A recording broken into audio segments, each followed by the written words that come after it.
Israel ने पहले Hamas के मुखिया इस्माइल हानिया को निपटा दिया और अब उनके उत्तराधिकारी याह्या सिनवार को भी राफा में ढेर कर दिया।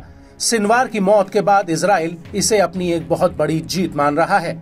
वहीं दूसरी तरफ लेबनान का हिजबुल्लाह नसरल्लाह की मौत के बाद घायल शेर की तरह इजराइल के ऊपर ताबड़तोड़ हमले कर रहा है।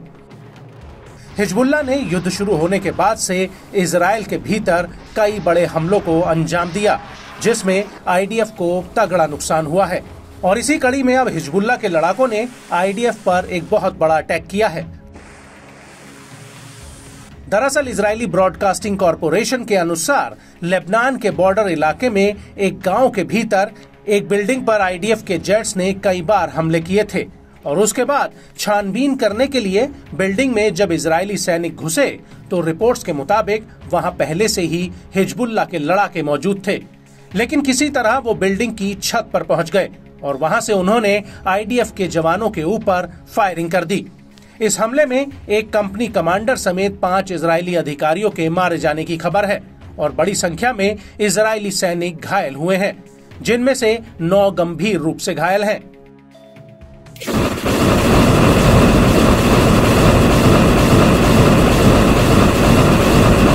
इसी बीच खबरें ये भी हैं कि हिजबुल्लाह की सबसे इलीट राडवान फोर्स ने जंग के मैदान में एंट्री कर ली है, जिससे युद्ध के अब और भी ज्यादा भीषण होने की आशंका जताई जाने लगी है।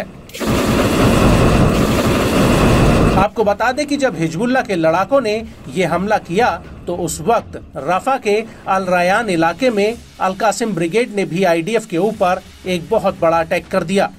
अल कासिम ने यहाँ पर इजरायली सेना के रास्ते में बारूद बिछाकर उसे उड़ा दिया।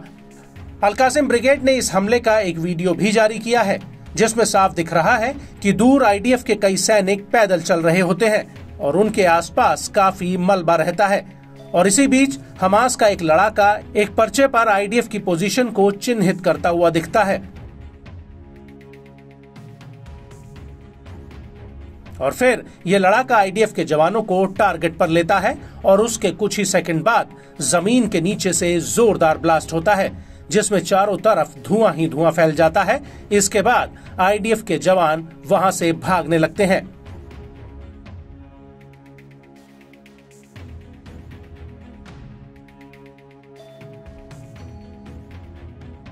और इस हमले के बाद अल कासिम ने पश्चिमी जबालिया कैंप के अल फलूजा इलाके में आईडीएफ की 2 बख्तरबंद गाड़ियों पर अल यासीन 105 गोले दागे।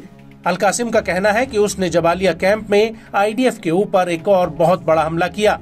यहाँ पर अल कासिम के लड़ाकों ने इजरायली पैदल सेना के ऊपर टीबीजी गोलों से हमला किया। अल कासिम का दावा है कि उसने इजरायली सेना के ऊपर बेहद ही करीब से हमला किया है। आपको बता दें कि अल कासिम के हमलों के बीच लेबनान बॉर्डर पर हिजबुल्लाह के लड़ाकों ने भी मोर्चा संभाल रखा था। हिजबुल्लाह का कहना है कि उसने किर्यत शमोना पर रात के अंधेरे में रॉकेटों का एक जत्था फायर किया और इस हमले के बाद उसने अल लबोने हाइट्स पर गाइडेड मिसाइल से आईडीएफ के एक मेरकावा टैंक पर हमला कर दिया। हिजबुल्लाह का दावा है कि इस हमले में टैंक के चालक दल को तगड़ा नुकसान हुआ है।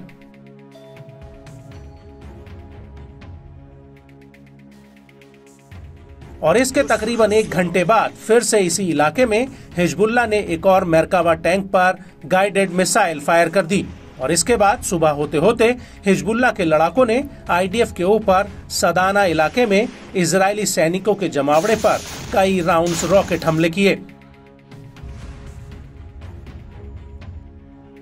हिजबुल्लाह का कहना है कि उसने इसके बाद बरख्ता फार्म्स में भी आईडीएफ के जमावड़े पर रॉकेट बरसाए हैं और इस हमले के दौरान ही फिर से सुबह करीब 9 बजे अल लबोने हाइट्स में 2 मेरकावा टैंकों पर गाइडेड मिसाइलें दाग दी।